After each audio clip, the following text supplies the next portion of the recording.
What are you working on here? Lunch. This is a monumentous occasion. This is the first lunch I'm gonna make and take to work because so far multiple people at work and my mother have told me to stop missing lunch because meetings tend to go long and I never get a chance to eat. So I end up eating like a bag of Doritos. So now I'm gonna have an apple and a sandwich. This is my first title as game director. First time in the chair of game director. I expected it to be hard work, but the sheer volume of work and the amount of stuff you have to carry in your head and be on about all the time is staggering. It's huge. I'm such a fucking horrible sandwich maker. This shows my true inexperience. I want to take what we started and push it 10 times further, you know, get more of the story, more of the mythology embedded in while picking up all the things that we felt, wow, we could have really done this better. All right, all set for school. You know, it's my face and my name out there that if this is bad, I'm the guy. You're the guy that fucked up God of War, you know, like that weighs heavily. I truly believe that we are putting absolutely everything we can into this thing.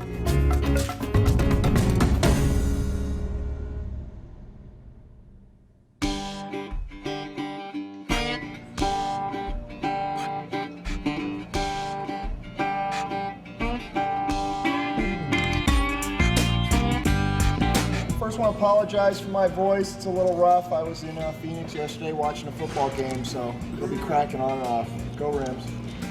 Where's Ken? Ken! Anyway. Am I scared or nervous about doing the job? Yes, terrified. But the reality, and the good fortunate thing is, only when I get a chance to think about it. I'm not given much opportunity to think about it. We're starting to get to the point where we have a lot of stuff done, and it's going to be cool to start showing it to everybody. For the most part in the project, I'm, kind of an information person, going to different departments and like a sponge, soak up as much information as I can so I can direct people in the proper way. It's very, very challenging. At times it can be incredibly stressful, like right now. Let's get back to it. It's Rita calling from Sony. In terms of our new leads in the departments and their rising from a senior level environment artist to an art director, from an art director to a producer, from a lead animator to a game director. It's really a testament to the level of skill that each individual brings, that they have that multifaceted background, or at least the drive to pursue something and pursue it at 110%. So you can't jump onto the chain until you activate it. The way a game director works at Sony, you gotta have your hands in everything. Maybe much to the dismay of some of the other people, you're the quality control, you're the check to make sure that everything stays within the realm, the mythos that we've created with God of War.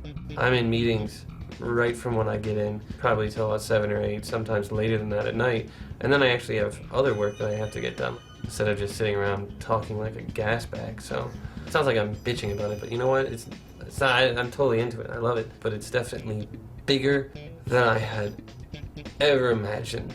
One of the biggest new elements I've had to mentally deal with is the idea that as a producer, you're essentially everyone's boss, so you do wield a considerable amount of quote-unquote power. From the creative side of things, it's probably the one thing I have to constantly put a check on. From where I came from, I was way more involved in the creative. That's nice. As a producer, every time I make a comment on the creative, I have to make sure that I'm cautioning it with the idea of, hey, look, this is one creative mind coming to you with an opinion. This scene is so fucked up, it doesn't, it's like, where do you start? There's a lot to be learned about just interacting with people and keeping my cool as much as I can, and not trying to offend people. Like on the last project and up until I started as an art director, I was very blunt and kind of, sometimes I might have had kind of like, a fuck it attitude. But now I have to be a lot more political about things. And it's actually like, the more I do it, the more I understand it, the more I enjoy it.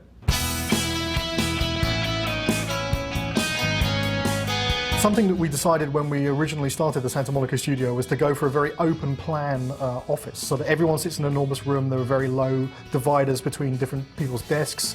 We try and keep people sitting next to the people that they are directly working with. So, you know, the combat guys have most to do with the animators, so they sit next to the animators.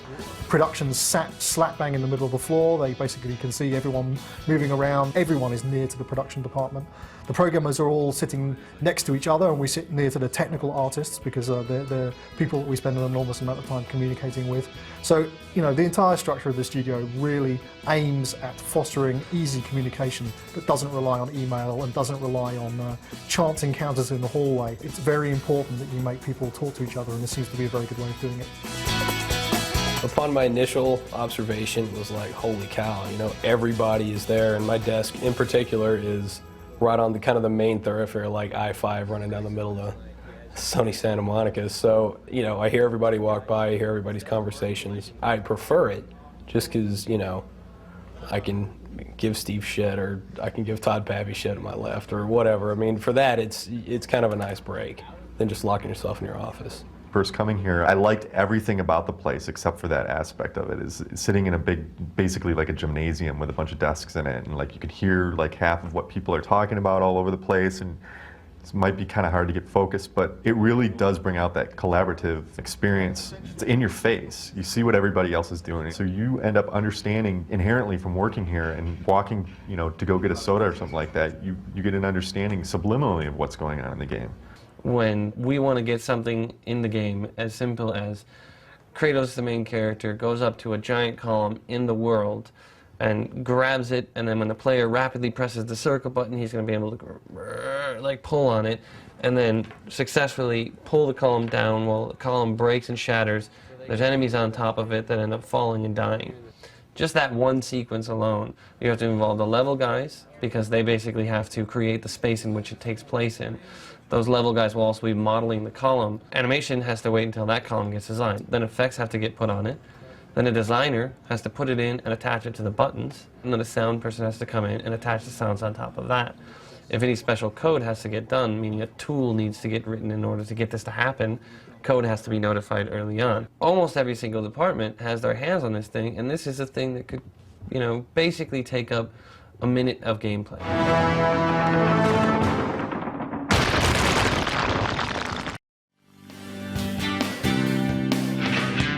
God of War 2 has about 70 people on it. We got a pretty big team. Each department within the game development process has their own lead, and each week we have leads meetings kind of discussing specifics of what's going on. I will jump right in with Charlie's updates. Great, okay. This title, Visual Development Director, is really kind of something that we wanted to test out, because we really didn't have anything like this in our production pipeline. I really wanted to get all the visual development guys together, because before there wasn't a lot of collaboration. We represent the whole minority group here. Yeah. Anyway, this is actually what it's like. I want to get an update on what you guys have been working on this week. Okay. If you guys have been working this week, why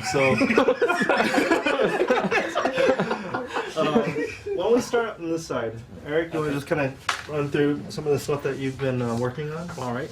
This is the Great Titan Oceanus concept that we've been working on. It's about camaraderie, I think, you know, with the people that I work with. They constantly push me, and hopefully I push them. How big is this guy right now? He's huge. He's massive. It's just kind of about really enjoying yourself and really unleashing stuff in your mind to create something better than what we did before on God of War 1. It'd be so cool if we can actually fly through all this stuff. Oh yeah. I think they were talking about that. I don't know if it's going to happen. It'd be cool. I've been working on IO horses. Cool. I'm definitely excited that I get to be part of, you know, a team that gets to create this, you know, world that people are going to see. It's just another take on Greek mythology, so it's really cool. Cool. Let's get back to work.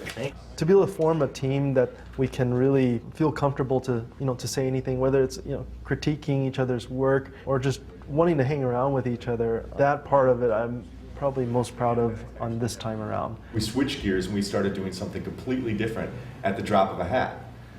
And that happens all the time. My job is primarily managing the production side, the art, the content that actually goes into the game.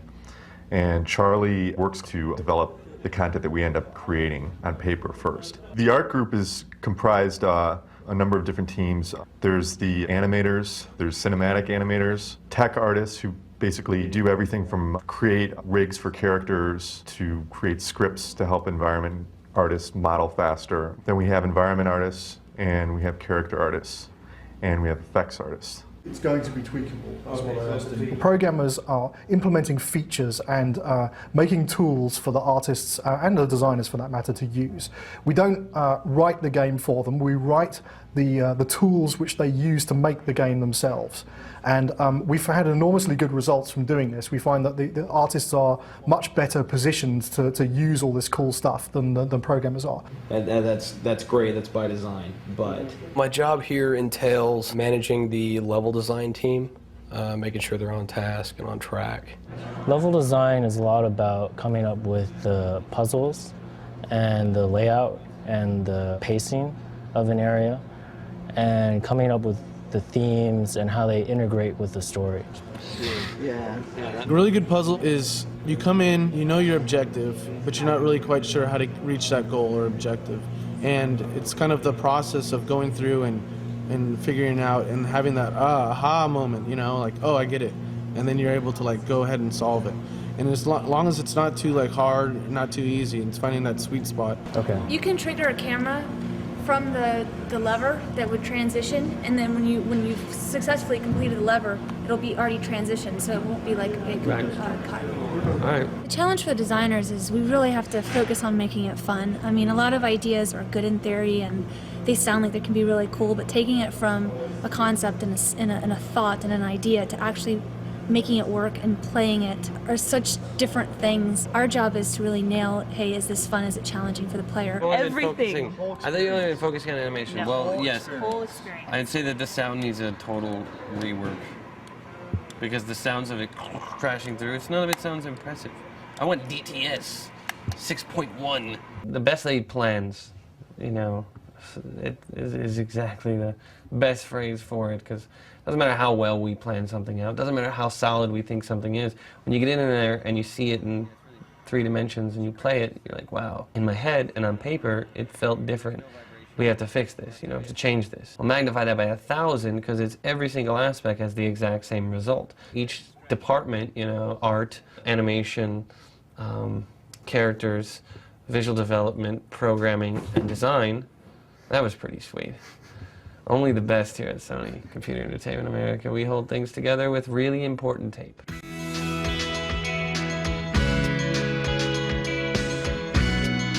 One of the areas that I'm most pleased with and surprised about is the fact that there are a lot of people that really banded around Corey and supported him through this endeavor. He's in a pressure situation, and without the team, he's left with nothing. I gotta say, it's way better than it was before.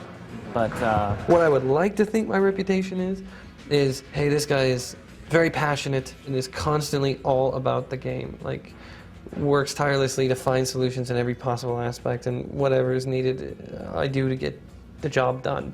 What really most likely goes on is, meh, he's okay. He's a little bit easier to work with than Dave, but you know, he still changes his mind all the time, and can't make up his mind about what he wants. If only he could choose what he wanted. But overall, he's pretty cool. You know, that's probably what it is. Mixed in with, I think he's a dick. I let them win this time to give them a full sense of security. Corey's generally a pretty good guy to work with. There's been a few times, particularly towards the end of this project, where you could swear he's channeling Dave Jaffe sometimes. You know, he can be a very stubborn individual, but generally he's a pretty nice chap. You know, we'll be sitting in a meeting and Corey will say something like, you know, whatever happened to the Golden Fleece, or something like that. It's like, what? You know, everybody's like wondering what's going on with the Golden Fleece, and that becomes the new priority, and the priority isn't the Colossus anymore, it's the Golden Fleece. Well, the Colossus is a lot more important. The priorities change just like that on a dime, so it kind of changes the dimension of the team a little bit very quickly. Corey's a handful, and yes, Corey can be flippant, but it's all well-meaning. I mean, Corey has a great vision, is making a great game. We're all here to support that vision. And you're going to have to change your mind a lot. You're going to have to keep pushing the edge. If something doesn't work that sounded great originally, you're going to have to change it. You might have to change that thing 15 times. I think that's why people can get frustrated with anybody in a creative position, especially one that is in a director position. I mean, everybody bitches about Stanley Kubrick, but he went out and made the finest films ever. When is that on? It's on PBS. Yeah, it's like on PBS. PBS? Yeah. Who watches fucking PBS? I thought people just pretended to watch PBS. Like, I watch the Discovery Channel, the History Channel, and PBS. That's really what I watch. But that's totally not true. You know that they watch like USA and every Lorenzo Lamas movie. We are experiencing some technical difficulties, so we're doing a redo and starting over. Nice. I'm ready. So it's just going to start in 10. That's very pretty. Hello? But does your wife do your ringtones for you, or what? All right, start taping now. We had a little glitch in the Cyclops mini game, so we had to start over, and I blame Joel Tobble for that. That's him right there, ladies and gentlemen. The talent level of the team, just the amount of guys here that are able to produce art and animations and think of different crazy ideas to do with Kratos and the programmers. The talent level on the team has just been absolutely astonishing. Although challenging and not easy and not perfect, I think the teamwork that's been going on for the past couple of years is something this whole studio should be proud of. I've never met a group of people who are more enthusiastic and passionate about what they do.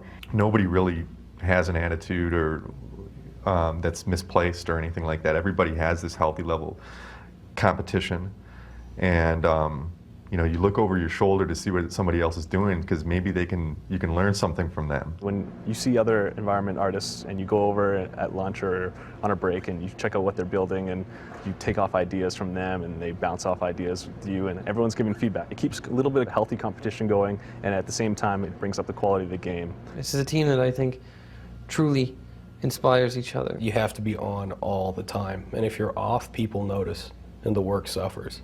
So, you know, you generally need to come in and have 5 good days, not a single bad day. Of course, that's not possible because we're human beings. E3 is a big opportunity for media to get a glimpse into what's going on with the various software as well as hardware. It's kind of an opportunity for developers to kind of show off. It's bigger than Oscar night. I mean, it's huge. It's a chance where you get all these, you get all developers, you get all studios, you get all the gaming consoles like PlayStation, Xbox. Everyone's going to be there. It's hyped up. Everyone's psyched up. Everyone's just a fan of games. We are about to go into our E3 meeting, sort of a pre-E3 update meeting to kind of get a status check from all the key leads of where we're at on the entire game. And this is actually going to be my first playthrough of the E3 build all put together. And I hope everything goes fantastic because we don't have that much time. After I hit yes or no on the progressive scan, what's the next image that comes up? Front end. Making demos for E3, it's kind of one of those necessary evils, and it's something that we decided we would embrace when we were working on God of War. We decided, you know, man, it sucks doing this, but you know, let's just make the best of it, because you know, if we're ever going to make this game successful, then you know, making the press notice it at E3 would be very important. Start, Corey. First. So this begins This where? is the beginning, right there. E3 is important to God of War 2 because this is our opportunity to get the franchise out. We're kind of taking the training wheels off here and giving other people the controller and saying, you know, you play it the way you want to play it. We're going to have to gauge their reaction from that.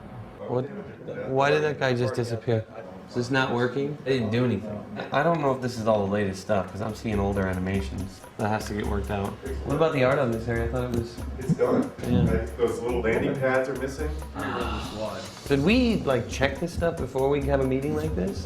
Corey, be more we effective. were doing our best to do that. I'm not saying you're not doing your best. I'm just saying, like, would it be more advantageous? There feels like a lot of stuff like We this. wouldn't be having this discussion until 7 o'clock tonight. If that's what it's gonna be, then it's what's gonna be, right? No. So, I don't know, maybe if there's a lighting thing you do to kind of call attention to it a little bit more. I really want people to walk away from this going, fuck, I really didn't think that they could make a game better than the first one. We're just gonna trigger the Medusa to fucking jump you at this point. Right out at you. Like, she's big enough that she essentially almost fills the front screen and she just, right there and attacks you. Could she pop out? Well, could you, hold on. From this angle, I don't want to swap angles. It'd probably be much lower to be more dramatic, but I want to stay in the hallway. I don't want to pop to other angles. No, I understand. Player's here, she jumps out, scares him, knocks him, boom, and the camera keeps tracking towards the Medusa, so you get close up into her face and then cut. That's a CS move. Can you do that? It's not a trivial matter. It's no longer simple. It's a non-trivial matter. It was a simple setup before, and it won't really do that. Right. It's really easy to go through a production and go, okay, this is sort of working all the way. I'll get the last 10%, when we start heading down. Problem with that kind of mentality is always that 10% turns into 50, 60, 70% because it's like, oh, well, what I thought was going to work didn't. Now I'm back to the drawing board. E3 allows us that opportunity to just go, we're going to get it all done, and it's got to be done all the way. And it kind of is a little wake-up call for a lot of people. I think that's great. Well, Pegasus animations, just so the Pegasus himself feel like we're still in first pass with not a lot of stuff in there, and I thought we were going to be much further along. This is the new God of War 2. This is going to be our signature piece. Steve is the guy that has to basically jump in the middle of the firefight and calmly figure out how it's all going to get figured out. Bullets whizzing by all over the place, and he's got to figure out what's going to go on here. And, I'm over there with like a Gatling gun just firing bullets all over the place, throwing grenades at him. Hey, we should change this. Let's put this over here. What if we had rain in this scene? This would be awesome.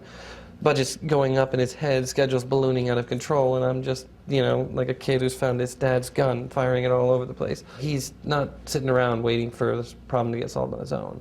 There's a lot of animation work to be done. For whatever it's worth, it seemed like we've been talking a lot about like art and some animation stuff, but it seems like when we go through the level, there's no enemies in there. There's a no lot of chests. design work that has to go through. Pegasus is like almost like completely undesigned at this point. I totally disagree with that statement. You guys need to sit down and play Pegasus. I played every day at Ray's desk. I mean, it's not. Right. It doesn't feel like. Dude, I'm not trying to start shit or anything. I'm just saying like we've been talking a lot about the art. I just felt like the artists are here, and from a Pegasus standpoint, I had said I need to sit down with Chip and Aaron. The purpose of this meeting is just to talk about the things that we can do, then I basically have no place in saying that, I guess. Steak's coming from a really good place, man. He's a guy that I feel truly leads by example. This guy shows you that it can be done by doing it himself, by really instilling that sense of pride within your own work, by showing that he has that sense of pride in the work. I'm not trying to start shit like it's not observation. Yes, you are, but it's a good shit that you're starting. This isn't a dig on you, so don't think I'm attacking you. But you fucking suck. No, but seriously, we gotta fucking step it up. That's it. Excellent. There are numerous red flags. There's a ton of stuff that really needs a lot of work. Stitching the level together still really isn't there. It's kind of duct taped together. Not even it's scotch tape. It's scotch taped together right now. It's not even that much. We've got a lot of art issues. A ton of animations that have to get done. So we're going to have a lot of fun trying to figure that one out. It was a good thing to kind of get a status check from everybody, but we have a shitload of work to do. It was also mentioned that the projectiles that fire from Pegasus seem to be coming from the Pegasus's ass. Pegasus is kind of an interesting situation that we got into because it's kind of like developing a new game. Every step of the way, you get one thing fixed and then you find something else that you didn't know about. So it's not like you can say it was broken, but it's a new feature that you need, and it's still happening right now. Pegasus is a different game. Might as well be called Pegasus. It doesn't look like this year we are making it with Pegasus, and it sucks for all of us, but we all kind of feel the exact same way, which is we don't want anybody to see it until we all feel 100% about it. So that's the sort of the double-edged sword of E3 is, you can chase the demo, trying to get it out there, trying to show people what you got, but if it's crap, you're gonna pay the price. I was running the Pegasus push to E3, and to see that not make it was like getting kicked in the balls by a donkey. Very hard. I think in the end we'll be all right, but I think right now there's still a lot to figure out with Pegasus.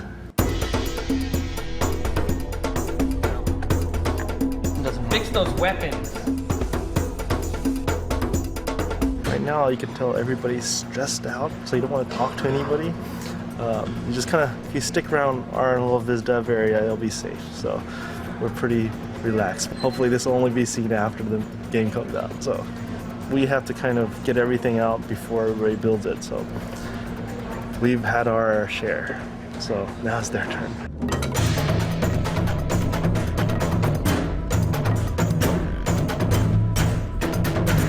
Can't go home until he goes home. I'm sleeping here tonight, man. There's no hope for you. It's all over. There you have it. I'm sleeping here tonight. And that hole that is created, it feels like if we made it more extreme, like actual cracks right here on one frame. We got so much done in this last month. We lost a few years off of our life due to sleep deprivation, but you know, we got a lot done. They get to a point where they're just like, I don't know, should I attack? I don't know. Over here, they just want to love. So yeah, I don't have any idea why he's just decided now that attacking is not in his best interest. It's incredibly daunting knowing that the entire team is pushing themselves really hard and everybody's, you know, staying late, putting in lots of overtime and really putting everything they have into this demo. It's a much more tense environment than it normally is. I mean, everyone's really under the gun.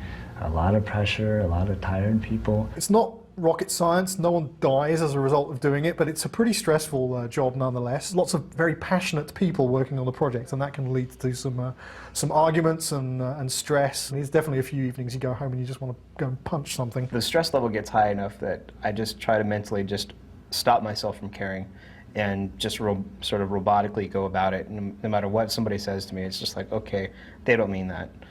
I'm just going to keep moving. There's a lot of freaking out and then just kind of stepping back and just reminding yourself that, you know, it's a video game. Who controls the camera tween? Does anybody? Is it automatic? How's that work? The product is ours. We have the right to beat the living crap out of it.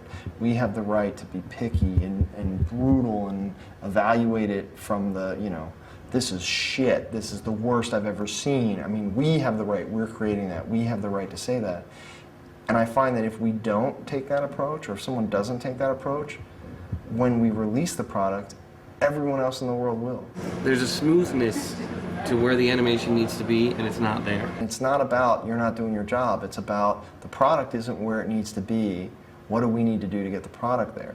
That's always been my philosophy. I gotta say, the ending is low budget. It's truly a live or die situation, you know. I want to make a great game and I want to make a great experience, but if I don't, it's probably it for me.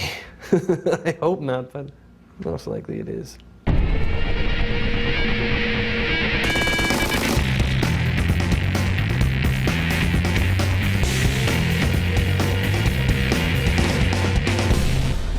I drove around for an hour looking for a parking space.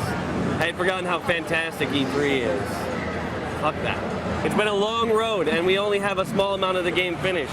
But it's showing very well. Right now the booth is pretty packed. We've only got 8 stations, so a lot of people are at the booth. It's very exciting, very good for us. I'm looking forward to seeing people's responses back to this thing.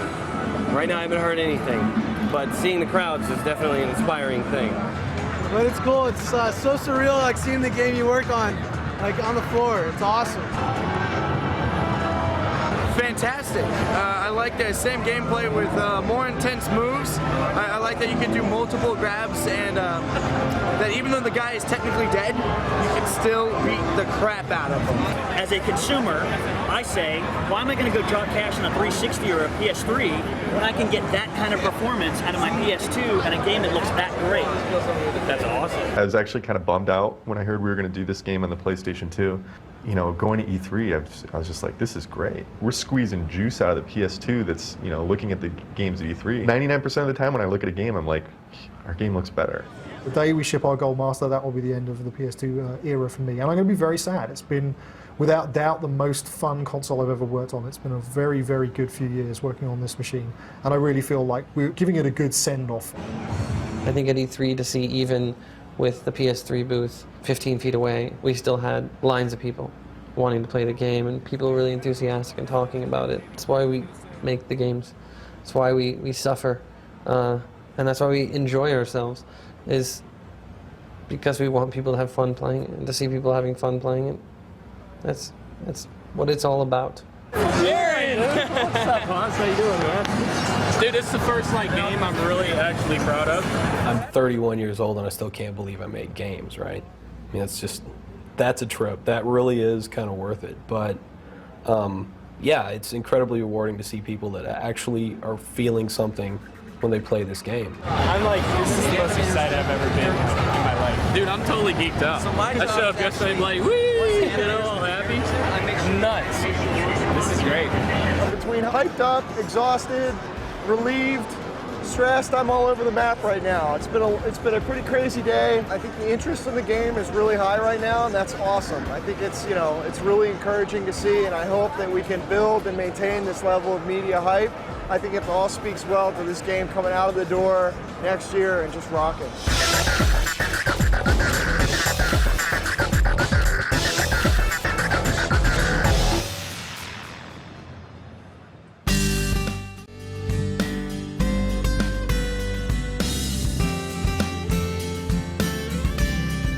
Alpha is all of the content that's taking up the proper amount of memory space on the disk, implemented in the way that it's supposed to be implemented. Though it may not be fun, though it may not be perfectly, the emphasis on the syllable was wrong, perfectly implemented, and it may not be, have the final look of the entire thing, but the elements have to be there. Okay. Good to go. Sweet. Thank you. Solid. 15 days until alpha. Yay! Basically, this is the big push.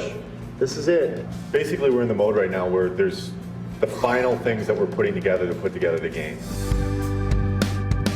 These guys are working their asses off, and I'm thinking about how to reward them. We have to do something. We have to get together and really have an opportunity as a team to toast each other, toast the progress thus far, and what we've been able to achieve in such a short amount of time, and with the stresses and the strains.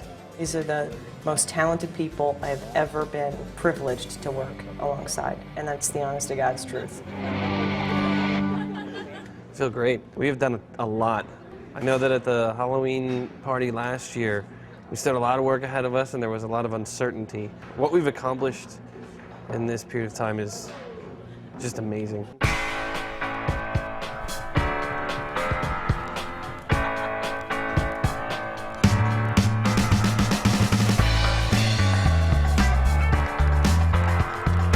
A lot of people are tired, but they're finding their reserve tanks and they're finding strength or will to continue on by seeing progress being made in all the different aspects of the game and really being inspired by each other.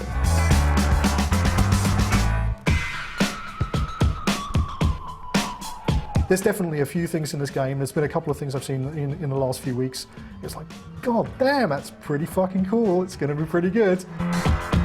This is a very important time for our studio. If we can come out and make God of War 2 better than the first one, we'll be recognized the industry over as a powerhouse. It's all about doing what we can to achieve perfection. And I think we know we'll never hit it 100%, but the mantra that's never talked about, but the general force of the leadership here within the studio is let's always strive for it. I'm out to make the best game possible. The amount of time and effort and energy and life that I've put into these things, I don't get it back, so you might as well do it right.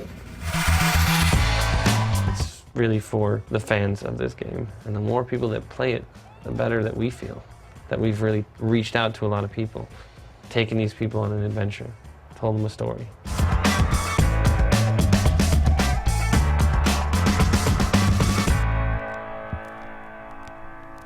So is that good? That's good. Have we got it all? We got it all. Fan-fucking-tastic. I mean, it seems to be taking a bit more of an importance role lately, like a lot of people. What's going on here?